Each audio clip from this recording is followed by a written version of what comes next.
Good morning दोस्तों, आपका स्वागत है ऑब्जेक्टिव जी के चैनल में। ठीक है, अगर चैनल अच्छा लगे तो सब्सक्राइब करिए। ओके, पहला क्वेश्चन है, बहादुर शाह वन जो उत्तरावर्ती मुग़ल शासक के बारे में बताना, उसकी उपाधि या उपनाम क्या था। देखिए, बहादुर शाह वन को क्या कहते थे?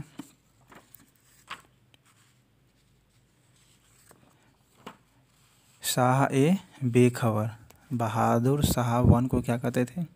शाह ए बेखबर। फर्रुखसियर को क्या कहते हैं? मुगल वंश का घृणित कायर। मुगल वंश का घृणित कायर फर्रुखसियर को कहते हैं। मोहम्मद शाह को क्या कहते हैं? रंगीला। मोहम्मद शाह रंगीला भी कहा जाता है। मोहम्मद शाह को क्या कहा जाता है? मोहम्मद शाह रंगीला। बहादुर शाह वन को क्या कहा जाता है? शाह ए बेखबर। ठीक है, बहादुर शाह वन को क्या कहा जाता है? शाह ए बेखबर। फर्रुखसियर को क्या कहा जाता है? मुगल वंश का घृणित कायर। बहादुर शाह द्वितीय को जफर कहते हैं। बहादुर शाह द्वितीय, ठीक है, जिसे जफर कहते हैं, तो वो इसका उपनाम था। मुगल बादशाह को रंगीला कह के पुकारते थे। फर्रुखसियर को घृणित कायर कहते थे। शाह ए बेखबर बहादुर शाह वन को, अब बहादुर शाह द्वितीय को जफर। बहादुर शाह वन को शाह ए बेखबर, बहादुर शाह द्वितीय को जफर कहते थे। 1707 ईस्वी में औरंगजेब की मृत्यु के बाद मोहम्मद मुअज्जम किस नाम से मुगल राज सिंहासन में बैठा? तो मोहम्मद मुअज्जम किस नाम से मुगल सिंहासन पर बैठा दोस्तों? तो बहादुर शाह वन के नाम पर। ठीक है, बहादुर शाह वन है जो 1707 में बैठा औरंगजेब की मृत्यु के बाद। ठीक है, किसकी मृत्यु के बाद बहादुर शाह वन बैठा? तो औरंगजेब की कब मृत्यु हुआ? 1707 में। 1707 में औरंगजेब की मृत्यु हुई। उसके बाद मोहम्मद मुअज्जम बैठा, जिसका उपनाम था बहादुर शाह वन।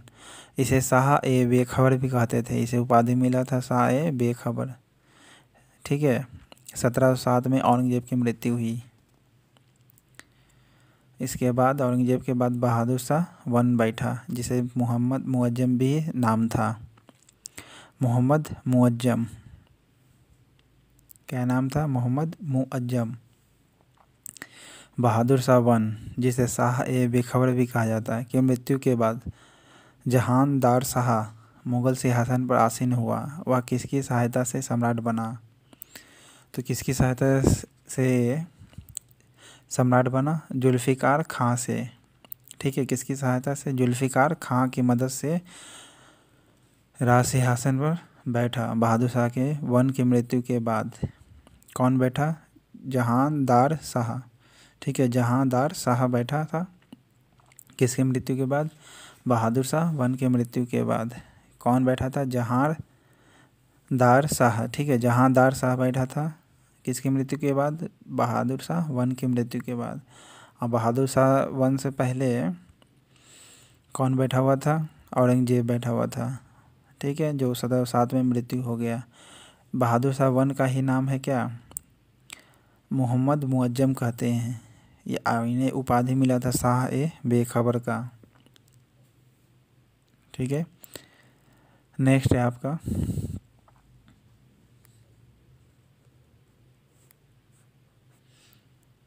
नृप निर्माता किसे कहते हैं? पहले 79 देख लेते हैं। फर्रुखसियर किसके सहयोग से मुगल बादशाह बना था? तो सैयद बंधुओं की वजह से।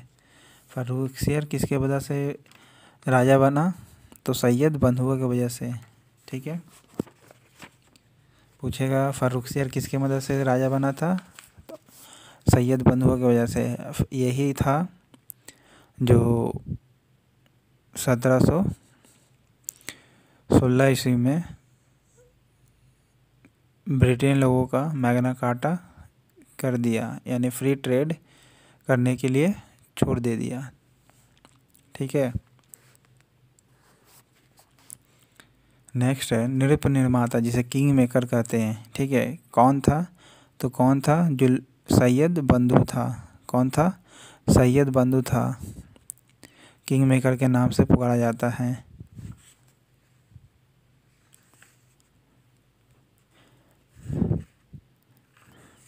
नेक्स्ट है, सैयद बंधुओं ने मराठों के सहयोग से किस मुगल सम्राट को शताच्युत कर हत्या कर दी? तो किसकी मदद से सैयद बंधुओं ने शताच्युत हत्या कर दी? तो फर्रुखसियर की। देखिए किंग मेकर ही था जिसकी मदद से, यानी जुल्फ़िकार बैठा था, फर्रुखसियर बैठा था जुल्फ़िकार की मदद से, ठीक है। जुल्फ़िकार की मदद से फर्रुखसियर बैठा था मुग़ल बादशाह के गद्दी पर। और फर्रुखसियर को मारा किसने? तो सैयद बंधुओं ने मराठों के सहयोग से, ठीक है। किसके सहयोग से? मराठा के सहयोग से। नेक्स्ट है आपका,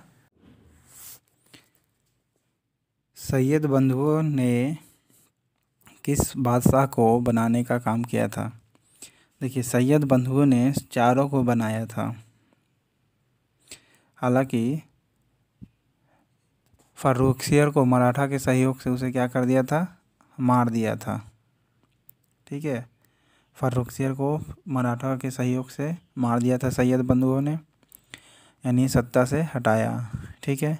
सैयद बंधुओं ने फर्रुखसियर को भी बनाया, रफ़ी-उद-दरजात को भी बनाया, रफ़ी-उद-दौला को भी बनाया, मोहम्मद शाह को भी बनाया, ठीक है।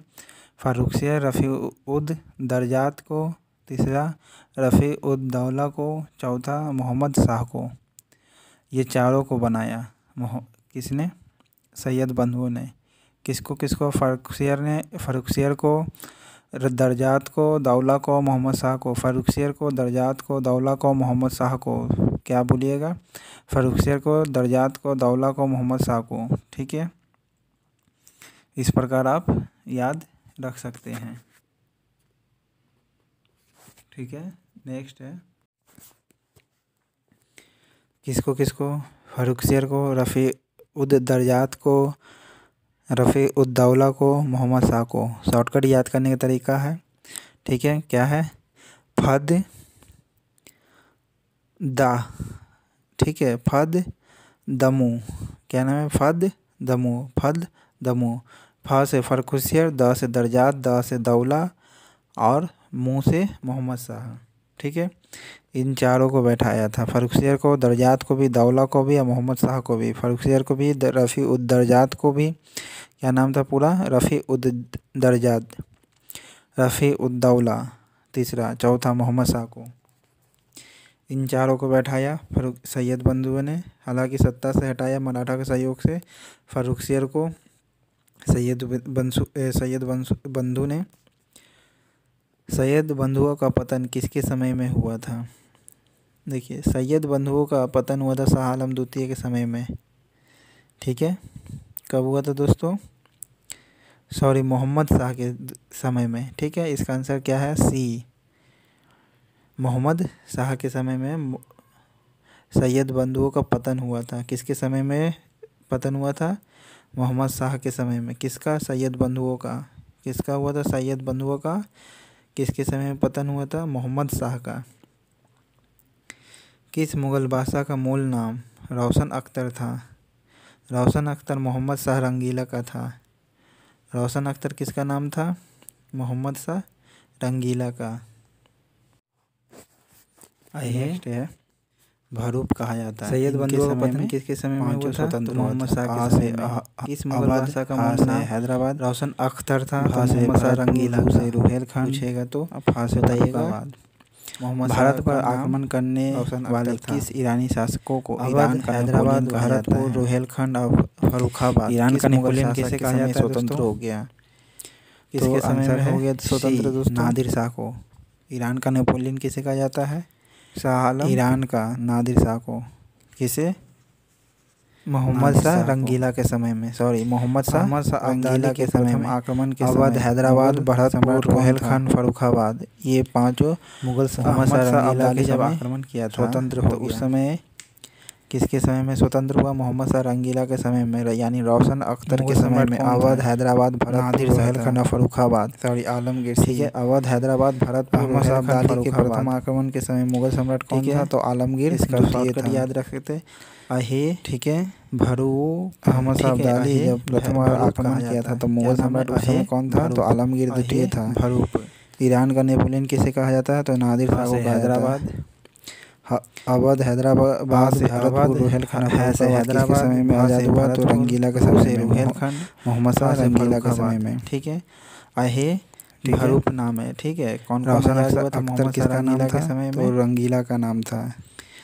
अहे सैयद बंधुओं का पतन किसके समय में हुआ था? ठीक है, अवध, हैदराबाद, भरतपुर, रोहिलखंड, फर्रुखाबाद, ये सब रोशन अख्तर के समय में स्वतंत्र हुए थे। मोहम्मद शाह के समय में। ठीक है, 83 का सी, मोहम्मद शाह के समय में सैयद बंधुओं का देहांत हो गया, पतन हो गया था। अहमद शाह अब्दाली ने भारत पर कुल 7 बार आक्रमण किए थे, जिनके समय सर्वाधिक 3 बार आक्रमण किए गए थे। उस समय किस मुगल शासक के समय में हुआ था? 88 का डी है, शाह आलम द्वितीय। ठीक है, शाह आलम द्वितीय के समय में 7 बार अहमद शाह अब्दाली ने आक्रमण किया था। ठीक है, शाह आलम द्वितीय था उस समय मुगल सम्राट, जिसमें 3 बार आक्रमण किस मुगल शासक के समय में हुआ था? शाह आलम द्वितीय के समय में हुआ था। शाह आलम द्वितीय के समय में 3 बार आक्रमण हुआ। उस समय मुगल सम्राट कौन था? तो शाह आलम द्वितीय था। किसके समय में? अहमद शाह अब्दाली के आक्रमण के समय। ठीक है, नेक्स्ट है आपका, ऐसे पूछेगा कि अहमद शाह अब्दाली ने भारत पर कुल कितना बार आक्रमण किया? तो 7 बार, जिसमें से 3 बार किसके समय में किया था? तो शाह आलम द्वितीय के समय में। ठीक है, अहमद शाह अब्दाली के प्रथम आक्रमण के समय मुगल सम्राट कौन था? तो इसका हम बता दिए दोस्तों कि उस समय कौन था?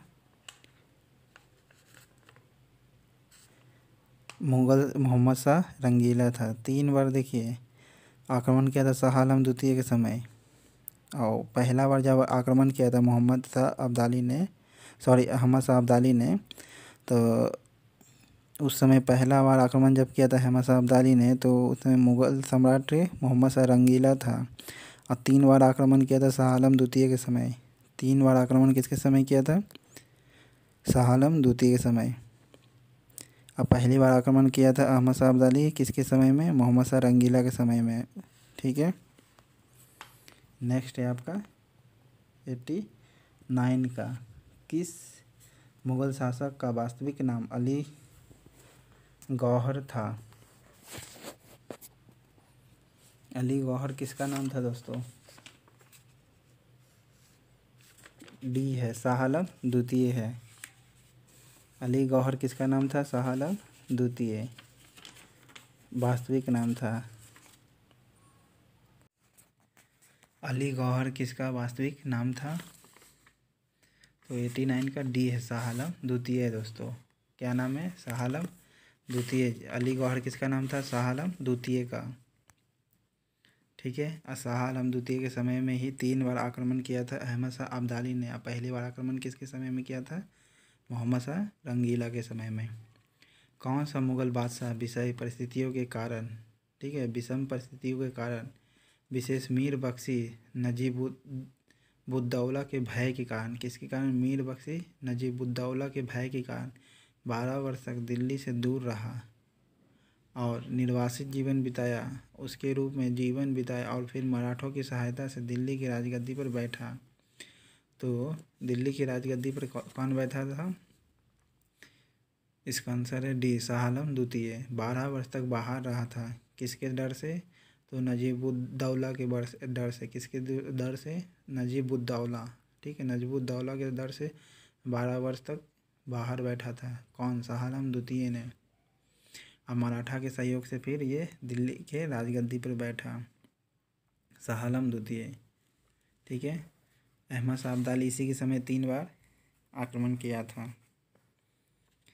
कौन मुगल बादशाह एक बड़ा शायर भी था, जिसके कारण अपने आखिरी समय में कहा गया यह शेर विख्यात है? कितना है बदनसीब जफ़र के दफन के लिए, या 2 गज ज़मीन भी ना मिली कुए यार में। तो कुएं यार में नहीं मिली। तो किसके बारे में कहा है? तो बहादुर शाह द्वितीय के बारे में। कौन मुगल बादशाह एक बड़ा शायर भी था? यानी बहादुर शाह। ठीक है, बहादुर शाह द्वितीय, बहादुर शाह द्वितीय, ठीक है, जो शायर भी था। कौन शायर था? तो बहादुर शाह द्वितीय था। कौन था? बहादुर शाह द्वितीय शायर था। क्या कहा था? कितना बदनसीब जफ़र के दफन के लिए, यानी जफ़र के लिए दफन के लिए, जफ़र का जो दफन है उसके लिए ज़मीन भी नसीब ना हुआ। ठीक है, 2 गज ज़मीन भी ना मिली एक कुएं यार में। तो बहादुर शाह द्वितीय ने कहा था, याद रखिए, बहादुर शाह द्वितीय ने। अंग्रेज़ों का पेंशनर बनने वाला प्रथम मुगल बादशाह कौन था? तो अंग्रेज़ों का प्रथम पेंशनर बनने वाला बादशाह कौन था दोस्तों? तो शाह आलम द्वितीय था, अंग्रेज़ों का पहला पेंशनर बनने वाला प्रथम मुगल बादशाह। कौन बना था अंग्रेज़ों का पहला पेंशनर बनने वाला बादशाह दोस्तों? तो शाह आलम द्वितीय था, शाह आलम द्वितीय था। नेक्स्ट है सुमेलित करना, राज्य है उसके संस्थापक का। बंगाल के संस्थापक कौन है? तो बंगाल के संस्थापक कौन है? मुर्शिद कुली जफ़र खां। ठीक है, मुर्शिद कुली जाफ़र खां जो बंगाल का संस्थापक था, 1713 में किया था। 1713 में मुर्शिद कुली जाफ़र खां ने। फर्रुखाबाद मोहम्मद शाह बंगश ने। फर्रुखाबाद का किसने स्थापित किया था?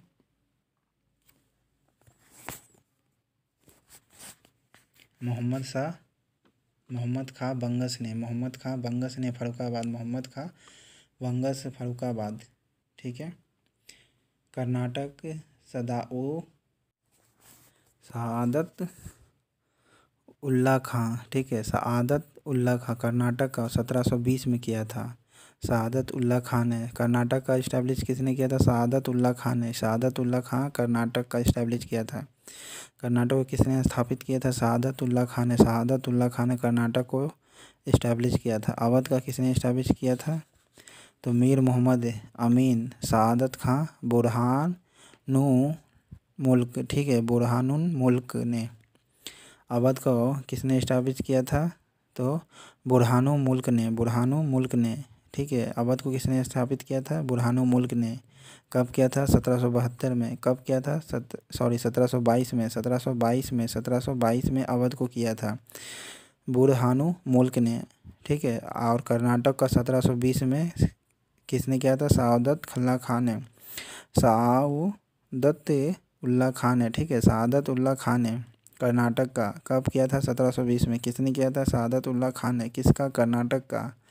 अवध को किसने इस्टेब्लिश किया था? तो बुरहानुल मुल्क ने, जिसका नाम मीर मोहम्मद अमीन सआदत खां नाम था। ठीक है, जिसे बुरहानुल मुल्क भी कहते हैं। ठीक है, कर्नाटक को किसने इस्टेब्लिश किया था? सआदत उल्ला खां ने। फर्रुखाबाद को किसने इस्टेब्लिश किया था? तो मोहम्मद खां बंगश ने।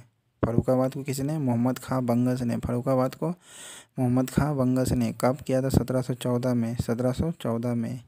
बंगाल का किसने? मुर्शिद कुली जाफ़र खां ने। मुर्शिद कुली जाफ़र खां कब किया था? 1713 में। कब किया था? 1713 में। बंगाल का किसने इस्टेब्लिश किया था? 1713 में। मुर्शिद कुली जाफ़र खां ने। ठीक है, तो 93 का आंसर कौन हो जाएगा? ए दोस्तों। बंगाल को किसने इस्टेब्लिश किया था? तो कुली जाफ़र खां ने। ठीक है, मुर्शिद कुली जाफ़र खां ने। नेक्स्ट है 94 का, हैदराबाद कब बना था? 1724 में। हैदराबाद को स्थापना किसने किया था? तो 94 का है दोस्तों ए। ठीक है, हैदराबाद को कितने स्थापित किया था? तो निजामुल मुल्क ने। निजामुल मुल्क ने। निजामुल मुल्क ने। निजामुल मुल्क ने। हैदराबाद को किसने इस्टेब्लिश किया था? निजामुल मुल्क ने, जिसका पूरा नाम क्या था? मीर कमरुद्दीन चिनकिलिच खां। चिनकिलिच खां। हैदराबाद को किसने इस्टेब्लिश किया था? तो चिनकिलिच खां निजामुल मुल्क ने। ठीक है, कब किया था? 1724 में। किसको? हैदराबाद को। किसको किया था? हैदराबाद को। कब किया था? 1724 में। किसने किया था? निजामुल मुल्क ने। किसने किया था? निजामुल मुल्क ने। कब किया था दोस्तों? 1724 में। रुहेलखंड 1727 में। 1727 में किसने किया था रुहेलखंड का? तो अली मोहम्मद खान ने। अली मोहम्मद खान ने किसका स्थापना किया था? रुहेलखंड का। कब किया था? कब किया था रुहेलखंड का? 1727 में। किसने किया था? अली मोहम्मद खान ने। किसने किया था रुहेलखंड का? अली मोहम्मद खान ने। भरतपुर का बदन सिंह ने। भरतपुर का 1740 में किसने किया था? बदन सिंह ने। भरतपुर का किसने इस्टेब्लिश किया था? तो बदन सिंह ने। कब किया था? 1740 में। कब किया था? 1740 में। किसने किया था? बदन सिंह ने। कब किया था? 1740 में। किस चीज़ का? भरतपुर का। मैसूर का कब स्थापना हुआ था? 1761 में। किसने किया था? हैदर अली ने। मैसूर का किसने स्थापना किया था? हैदर अली ने। ठीक है, 1761 में। कब किया था? 1761 में, 1761 में। मैसूर को किसने किया था?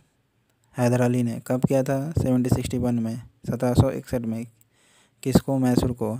भरतपुर को 1740 में। रुहेलखंड को 1727 में। रुहेलखंड को हैदराबाद को 1724 में। हैदराबाद को 1724 में। अपने से बोलिए तो दोस्तों, हैदराबाद को कब किया था? रुहेलखंड को कब किया था? 1727 में। रुहेलखंड को 1727 में। भरतपुर को 1740 में। भरतपुर को मैसूर को 1761 में। किसने स्थापित किया था मैसूर को? तो हैदर अली ने। भरतपुर को बदन सिंह ने। भरतपुर को किसने किया? भरतपुर को किसने इस्टेब्लिश किया? बदन सिंह ने। रुहेलखंड को किसने स्थापित किया था? अली मोहम्मद खान को ने। रुहेलखंड को किसने स्थापित किया था? रुहेलखंड का किसने स्थापित किया था? अली मोहम्मद खान ने। ठीक है, नेक्स्ट है दोस्तों, इसका आंसर तो ए मिल गया 94 का। किस राज्य के शासक नवाब वजीर कहलाते थे? नवाब वजीर कौन कहलाते थे? अवध के नवाब। अवध के नवाब क्या कहलाते थे? नवाब वजीर। अवध के नवाब क्या कहलाते थे? नवाब वजीर। अवध के नवाब क्या कहलाते थे? किसने ग्रामीण जाटों को एक सैनिक शक्ति के रूप में संगठित किया? जाटों को दोस्तों, तो इसका आंसर है सी, चूड़ामन ने। जाटों को किसने संगठित किया था? तो चूड़ामणि ने या चूड़ामन ने। जाटों को किसने स्थापित किया था? तो चूड़ामन ने। ठीक है, अवध के नवाब क्या कहलाते थे? नवाब वजीर। ठीक है, हैदराबाद का स्थापना कब हुआ था? 1724 में। किसने किया था? निजामुल मुल्क ने। किस जाट का अफलातून यानी प्लेटो ऑफ जाट भी कहते हैं, जाटों का आदरणीय व विद्वान व्यक्ति भी कहा जाता है? तो किसको कहा जाता है? सूरजमल को। द जाट अलाइसिस। ठीक है, किसे कहा जाता है? सूरजमल को। सूरजमल को कहा जाता है। जाटों का अफलातून। ठीक है, जाटों का अफलातून किसे कहा जाता है? सूरजमल को। अफलातून का मतलब होता है प्लेटो ऑफ जाट। ठीक है, प्लेटो ऑफ जाट कहते हैं। और आदरणीय व्यक्ति भी था जाट का, यानी विद्वान व्यक्ति जिसे कहते हैं। ठीक है, द जाट अलाइसिस कौन था? सूरजमल था। नेक्स्ट है मुर्शिद कुली जाफ़र खान, जिसने बंगाल को एस्टैब्लिश किया था 1717। ठीक है, 1717 तथा उड़ीसा 1719 की सूबेदारी किस मुग़ल बादशाह से मिली थी? तो देखिए, मुग़ल बादशाह को किससे मिला था?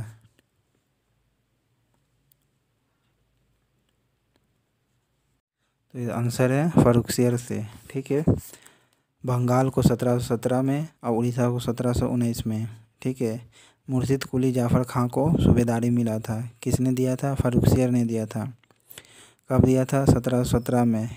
बंगाल को 1717 में दिया था, उड़ीसा को 1719 में। बंगाल को कब दिया था? 1717 में। उड़ीसा को 1719 में। किसने दिया था? फर्रुखसियर ने। किसने दिया था? फर्रुखसियर ने। किसने दिया था? फारुखसियर ने दिया था। किसने मुर्शिदाबाद की स्थापना की तथा उसे ढाका के स्थान पर बंगाल की राजधानी बनाया? तो ये तो बता चुके हैं दोस्तों, किसने किया था? 99 का 1 है, मुर्शिद कुली जाफ़र खां ने। मुर्शिद कुली जाफ़र खां ने ही ढाका के स्थान पर बंगाल की राजधानी बनाया, मुर्शिदाबाद। मुर्शिद कुली जाफ़र खां से मिला था, मुर्शिद कुली जाफ़र खां को मिला था मुर्शिदाबाद, ठीक है। यानी बंगाल और उड़ीसा मिला था। बंगाल 1717 में मिला था, उड़ीसा 1719 में मिला था। मुर्शिद कुली जाफ़र खां ने मुर्शिदाबाद को राजधानी बनाया था बंगाल का। Thank you.